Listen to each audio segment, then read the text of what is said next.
कभी सोचा है कि सड़कों पर नजर आने वाला ये जोशो जज्बा, ये तवनाई आखिर हकीकी पायदार सियासी ताकत में कैसे बदलती है? अच्छा, आज हम यही समझने की कोशिश करेंगे कि कैसे गुस्से का एक लम्हा इंसाफ की एक पूरी तहरीक बन जाता है। आजकल तो हम एहतजाज के दौर में ही जी रहे हैं ना। मतलब एक ऐसी दुनिया है जहां सोशल मीडिया एक छोटी सी आवाज को भी पूरी दुनिया में फैला सकता है। सड़कों से लेकर हमारी फोन स्क्रीन्स तक हर जगह लोग स्टेटस को चैलेंज कर रहे हैं, एक बेहतर मुस्तकबिल का मुतालबा कर रहे हैं। और एक बात तो साफ है, एहतजाज में वाकई बहुत ताकत है। ये लाखों लोगों को सड़कों पर ला सकता है, जैसे हमने हुकूक-ए निस्वा के मार्चों में देखा। ये बड़े बड़े आमरों का तख्ता उलट सकता है। याद है अरब बहार में त्यूनिस के लोगों ने क्या कर दिखाया था। और तो और ये बिल्कुल नए मसाइल जैसे माहौलियाती इंसाफ की जंग को कौमी एजेंडे पर सबसे ऊपर ला सकता है। सच पूछें तो ये किसी भी सेहतमंद जमहूरियत की जान है। लेकिन एहतजाज जितना भी ताकतवर क्यों ना हो, वह हमेशा काफ़ी नहीं होता।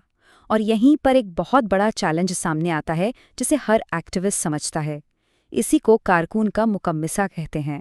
मतलब सवाल ये है कि क्या एहतजाज का एक लम्हा, भले वो कितना ही जज्बाती और पुरजोश क्यों ना हो, वाकई वो देर पा तब्दीली ला सकता है जिसके लिए सब लड़ रहे हैं? तो सीधी सी बात यह है कि क्या सिर्फ सड़कों पर निकलकर आवाज़ उठाना काफ़ी है, या इस जज्बे को असली ताकत में बदलने के लिए कुछ और भी करना पड़ता है? इसकी सबसे बड़ी और शायद सबसे सबक आमोज मिसाल अरब बहार है। देखें, जब लोगों ने आमरों को गिरा दिया तो इसके बाद जो इक़्तिदार का खला पैदा हुआ, उसे अक्सर सबसे ज़्यादा मुनज़्ज़म और सच कहें को बेरहम ग्रोहों ने आकर भर दिया। इससे एक बहुत बड़ा सबक मिलता है। अगर आपके पास आगे का कोई साफ प्लान नहीं है तो सबसे कामयाब एहतजाज के भी बहुत अफसोसनाक और गैर मुतवक्का नताइज निकल सकते हैं। तो सवाल ये है कि अरब बहार जैसी सूरत हाल से कैसे बचा जाए, कैसे यकीनी बनाया जाए कि एहतजाज से मुस्बत और पायदार तब्दीली आए। जवाब उस काम में है जो असल में मार्च ख़त्म होने के बाद शुरू होता है। जी हाँ, असल मेहनत तो तब है वोटरों को मोबिलाइज करना, बैलेट डालना, हुकूमत कैसे बनती है इस पेचीदा अमल को समझना और उसमें शामिल होना, और अपने इदारों को ऐसा बनाना जो सबकी सुने और अवाम को जवाबदेह हों। चलें तो पहली हिकमत अमली देखते हैं, इम्कानात के दायरे को बढ़ाना। ये सब इस बारे में है कि हम मिलकर अपनी सोच को कैसे वसी करें और एक बेहतर दुनिया का ख्वाब देखने की हिम्मत करें। ये जुमला तो सबने ही सुना होगा, है ना? अरे छोड़ो, ये तो कभी नहीं हो सकता। ये बस एक ऐसा जुमला है जो नए आइडियाज़ को शुरू होने से पहले ही ख़त्म कर देता है और हमारी सोच को महदूद कर देता है। लेकिन ज़रा सोचें, क्या हो अगर हम ये हदें मानने से इनकार कर दें? बस यही सिविक इमेजिनेशन या शहरी तख़य्युल की ताकत है। इसका मतलब है उन दीवारों से आगे सोचना जो हमें बताई गई हैं, और ख़ुद से ये सवाल पूछना, क्या हो अगर हम एक ऐसी दुनिया बना पाएं जहां वाकई हर एक की आवाज़ सुनी जाए। और ये किसी एक सियासी नज़रिए की बात नहीं है, नहीं, ये उन तमाम पुरानी सोचों और मफरूज़ों को चैलेंज करने के बारे में है जो हमें आगे बढ़ने से रोके हुए हैं।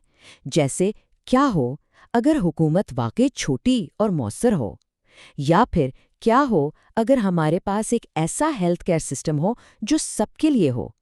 क्या हो अगर बड़ी बड़ी कॉरपोरेशंस को उनके गलत कामों के लिए जवाबदार ठहराया जा सके। या दूसरी तरफ, क्या हो अगर हम कारोबारों को गैर ज़रूरी कवानीन से आज़ाद कर दें ताकि मईशत तरक्की करे। ये वो सवालात हैं जो असल तब्दीली की बुनियाद रखते हैं। अच्छा जी, तो अब आते हैं दूसरी हिकमत अमली पर, यानी लड़ाई को वाज़े तौर पर डिफ़ाइन करना। मतलब बहस के उसूल खुद तय करना और लोगों के सामने एक साफ साफ चॉइस रखना। देखिए, सियासत में अक्सर खेल वाज़े फ़र्क दिखाने का होता है। जो सबसे मौसर एक्टिविस्ट होते हैं ना, वो इससे भागते नहीं बल्कि इसे गले लगाते हैं। वो पेचीदा उलझी हुई बहसों में पड़ने के बजाय एक ऐसे ख़ास अलामती मसले पर फोकस करते हैं जो उनकी पूरी लड़ाई का निचोड़ बयान कर दे। इसकी एक ज़बरदस्त मिसाल अमरीका में $15 फी घंटा कम अज़ कम उजरत की मुहिम है। अब देखें, इक्तिसादी पॉलिसी पर लंबी चौड़ी पेचीदा बहस करने के बजाय एक्टिविस्ट ने सिर्फ एक नंबर के गिर्द सबको इकट्ठा किया। बस यही एक नंबर $15 معاشی انصاف کی پوری لڑائی کی علامت بن گیا۔ یہ بہت سادہ تھا، آسانی سے یاد ہو جانے والا تھا، اور اس نے پورے ملک میں اس بات پر بحث چھیڑ دی کہ کام کی اصل قدر کیا ہے اور ہر مزدور کا وقار کتنا اہم ہے۔ اور یہاں سے ہم آتے ہیں اپنی تیسری اور آخری حکمت عملی پر، یعنی شروع میں ہی کچھ کامیابیاں حاصل کرنا، چھوٹی چھوٹی جیتیں حاصل کرنا، تاکہ ایک مومنٹم بنے اور دنیا کو یہ دکھایا جا سکے کہ تبدیلی صرف ممکن ہی نہیں بلکہ ہو کر رہے گی۔ ایک شروع کی جیت، بھلے ہی وہ چھوٹی سی کیوں نہ ہو، پورے کھیل کو بدل سکتی ہے۔ اس سے ایک زبردست مومنٹم بنتا ہے اور لوگوں کا یقین بدل جاتا ہے کہ ہاں، یہ کام ہو سکتا ہے۔ یہ ایک طرح کا پازیٹیو فیڈ بیک لوپ ہے جو خود اعتمادی بڑھاتا ہے اور دوسرے لوگوں کو بھی تحریک میں شامل ہونے کی ہمت دیتا ہے۔ اس کی ایک تاریخی مثال پولینڈ کی سولیڈیرٹی تحریک ہے۔ اس کا آغاز 1980 میں شپ یارڈ کی کچھ مقامی ہڑتالوں سے ہوا۔ ان ہڑتالوں نے کمیونسٹ حکومت کو کچھ باتیں ماننے پر مجبور کر دیا۔ بس ان چھوٹی چھوٹی کامیابیوں نے ایک ایسی ملک گیر تحریک کو ہوا دی جو اگلے 10 سالوں میں اتنی بڑی طاقت بن گئی کہ آخرکار اس نے حکومت کو ہی گرا دیا۔ تو اب تک ہم نے 3 چیزیں دیکھیں: سوچ کی حدوں کو بڑھانا، لڑائی کو واضح کرنا اور شروع میں کامیابیاں حاصل کرنا۔